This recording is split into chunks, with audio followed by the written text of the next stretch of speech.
নমস্কার বন্ধুরা, সবাই কেমন আছেন? আমি বিনাল। আমি দীর্ঘ 5 বছরের বেশি সময় ধরে শেয়ার বাজারের সাথে যুক্ত আছি।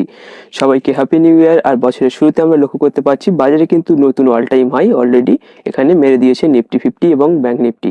তো আগের ভিডিওতেই আমি আপনাদের সাথে এটা নিয়ে ডিসকাশন করেছিলাম। বাজার কিন্তু নিচের দিকে আসা শুরু হয়েছিল এবং আমি আপনাদেরকে বলেছিলাম, আমি যে লেভেলটা বলেছিলাম সেই লেভেলটা থেকে সামান্য একটু নিচে 100 পয়েন্ট নিচে কিন্তু বাজার চলে এসেছিল। সেখানে কিন্তু রিট্রেস করতে এসেছিল এবং তারপর কিন্তু সেই লেভেলটা থেকে বাজার বাউন্স ব্যাক করে গিয়েছে। আমি আপনাদেরকে বলেছিলাম এই লেভেলটার কাছাকাছি এখানটা থেকে কিন্তু বাজার বাউন্স ব্যাক করতে পারে এবং নতুন অল টাইম হাই নিফটি করতে পারে। আগের ভিডিওতেই কিন্তু আমি এটা নিয়ে ডিসকাশন করেছিলাম। তো 101% তেমনটাই কিন্তু আমরা বাজারে লক্ষ্য করতে পেরেছি। তো আজকের এই ভিডিওতে টেকনিক্যাল ডিসকাশন তো করবোই, তার সাথে সাথে যে ফান্ডামেন্টাল রিজনগুলো উঠে আসছে বাজার উপরে যাওয়ার পিছনে, সেগুলো আজকের ভিডিওতে আমরা ইন ডিটেলসে আলোচনা করব।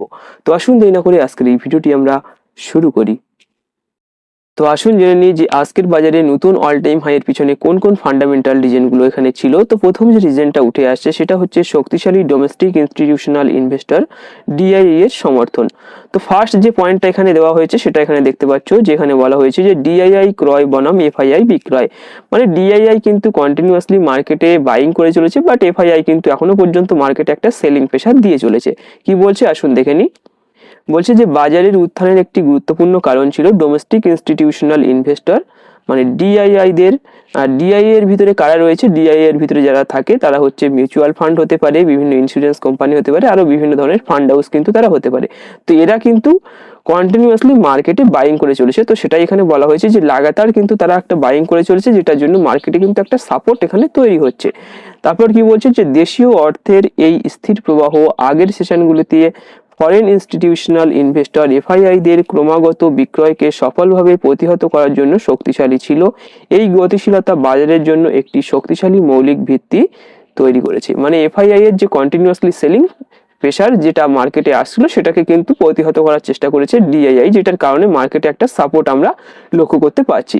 নেক্সট এখানে কি বলছে, সেকেন্ড যে পয়েন্টটা উঠে আসছে সেটা হচ্ছে সেক্টরাল আউটার পারফরমেন্স এবং কিছু কর্পোরেট খবর রয়েছে।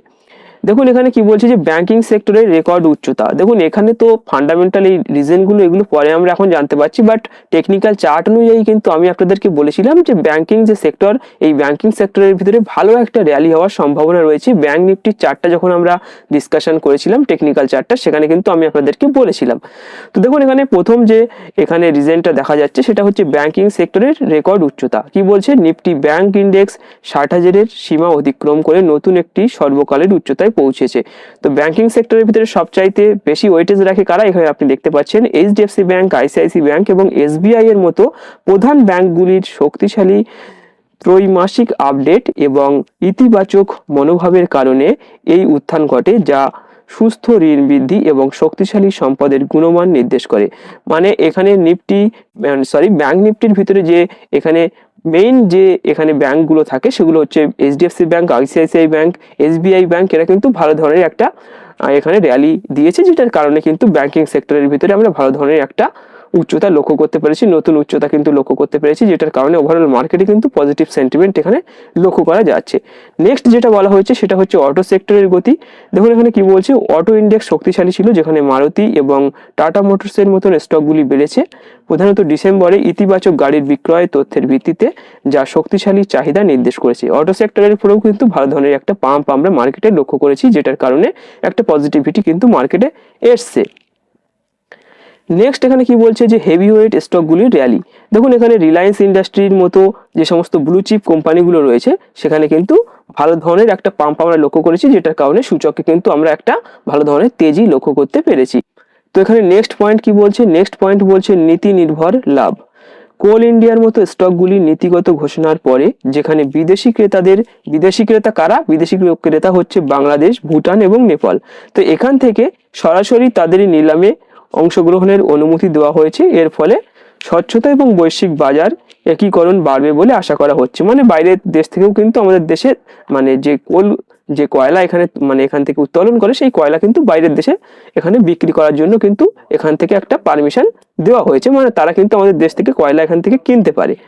নেক্সট পয়েন্ট এখানে কি বলছে, নেক্সট পয়েন্ট বলছে অনুকূল বৈশ্বিক এবং আঞ্চলিক সংকেত। কি বলছে, ইতিবাচক এশিয়ান বাজার।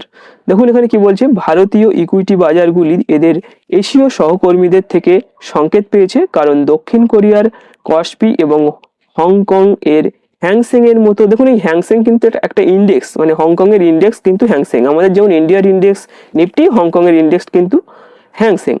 তো কি বলছে, এদের মতো প্রধান বাজারগুলির উচ্চতার দিকে ট্রেড করছিল, যা অভ্যন্তরীণ সূচকগুলির জন্য একটি আশাবাদী সূচনা এনেছে। গতকাল নিউ ইয়ারের ছুটির কারণে মার্কিন বাজার বন্ধ ছিল, মানে আমেরিকার বাজার কিন্তু এখানে বন্ধ ছিল, বাট ওদের বাজারে কিন্তু ভালো ধরনের একটা সেখান থেকে পজিটিভিটি আমাদের বাজারে লক্ষ্য করা যাচ্ছে। নেক্সট কি বলছে, নেক্সট বলছে টেকনিক্যাল এবং দূরদর্শী মনোভাব। দেখুন এই টেকনিক্যাল সেটআপ নিয়ে কিন্তু আমরা আলোচনা করব, এবং টেকনিক্যাল সেটআপ নিয়ে আমরা যেমনটা আলোচনা করেছিলাম আগের ভিডিওতে তেমনটাই কিন্তু মার্কেটে এখানে লক্ষ্য করতে পেরেছি। তো এখানে এই টেকনিক্যাল ব্যাপারটা আমরা আর পড়বো না, আমরা ডিরেক্টলি চার্টে এটা নিয়ে আলোচনা করব। তো আসুন এবার টেকনিক্যাল আমাদের কি বলছে সেটা ডিসকাশন করে নিই। তো আমি এখানে নিফটি 50 চার্ট ওপেন করে নিয়েছি। প্রথমে আমি উইকলি ক্যান্ডেলস্টিক হিসাবে দেখবো যে আউটলুকটা কেমন রয়েছে, তারপর আমরা ডে ক্যান্ডেলস্টিক এবং 4 আওয়ার্সের ক্যান্ডেলস্টিক হিসাবে এটাকে ডিসকাশন করব। তো প্রথমে আমি উইকলি ক্যান্ডেলস্টিক এখানে সিলেক্ট করে নেব।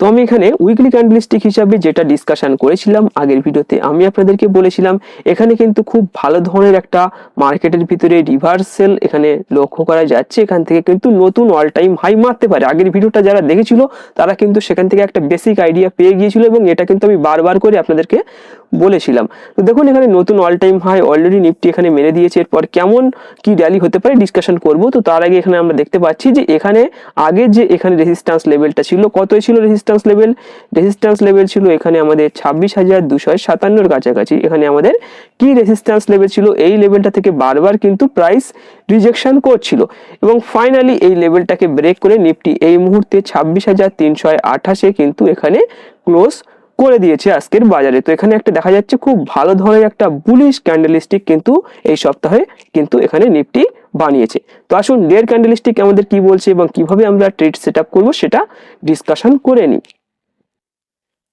তো আমি এখানে ডের ক্যান্ডেলস্টিক সিলেক্ট করে নিয়েছি। তো ডের ক্যান্ডেলস্টিক হিসাবে কিন্তু এখানে লক্ষ্য করা যাচ্ছে এখানে খুবই সুন্দরভাবে একটা বুলিশ ক্যান্ডেলস্টিকের সাথে কিন্তু এখানে একটা খুব ভালো ধরনের একটা ব্রেকআউট এখানে হয়ে গিয়েছে।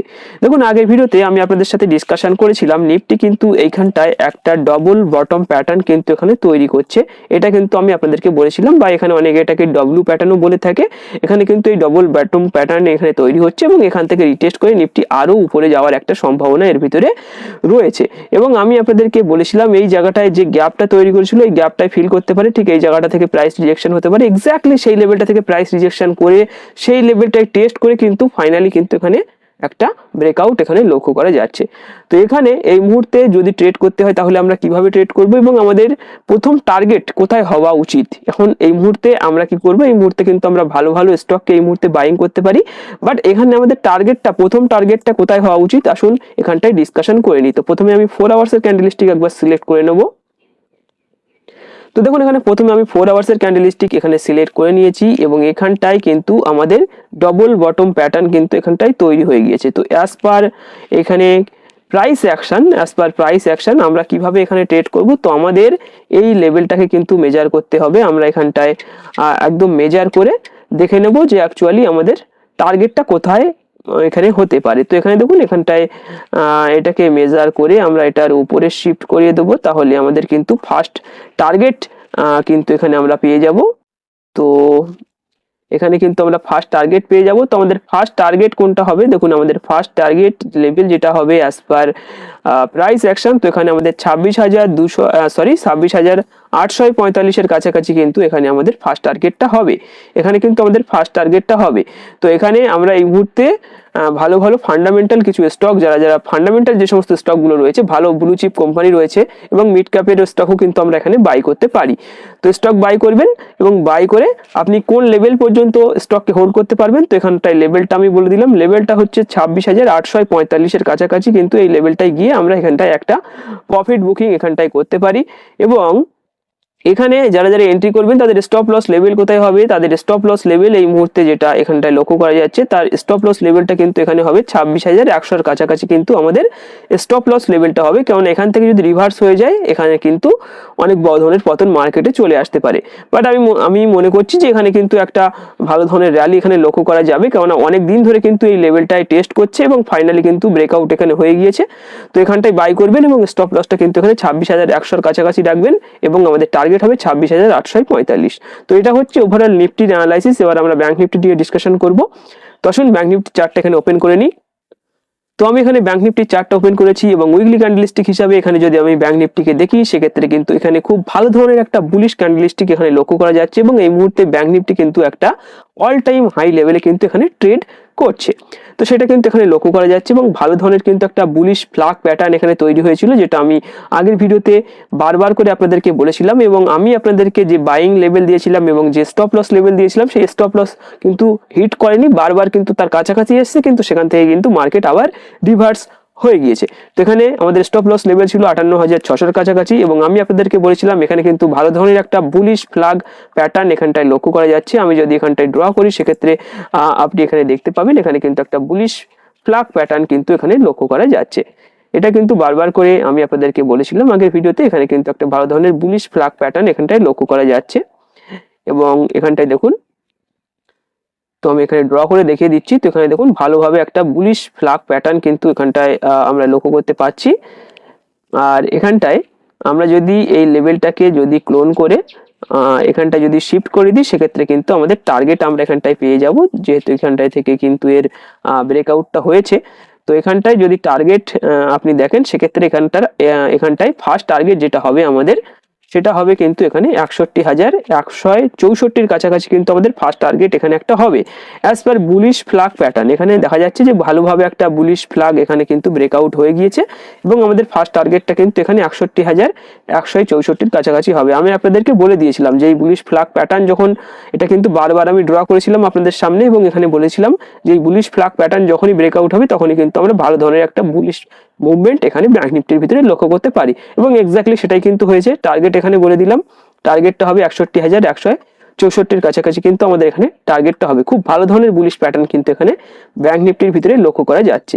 4 আওয়ার্সের ক্যান্ডেলস্টিক দেখলেও কিন্তু আপনি এখানে দেখতে পাবেন খুব ভালো ধরনের বুলিশ প্যাটার্ন এখানে তৈরি করেছে ব্যাংক নিফটি। তো এই মুহূর্তে আপনি কিন্তু ব্যাংকিং স্টকগুলোর ভিতরে বাই করতে পারেন এবং আপনার টার্গেট 61,000 এখানটা যেটা আমি আপনাকে বললাম 61,164 কাছাকাছি রেখে কিন্তু আপনি ব্যাংকিং সেক্টরের স্টকের ভিতরে কিন্তু এই মুহূর্তে ট্রেড করতে পারেন।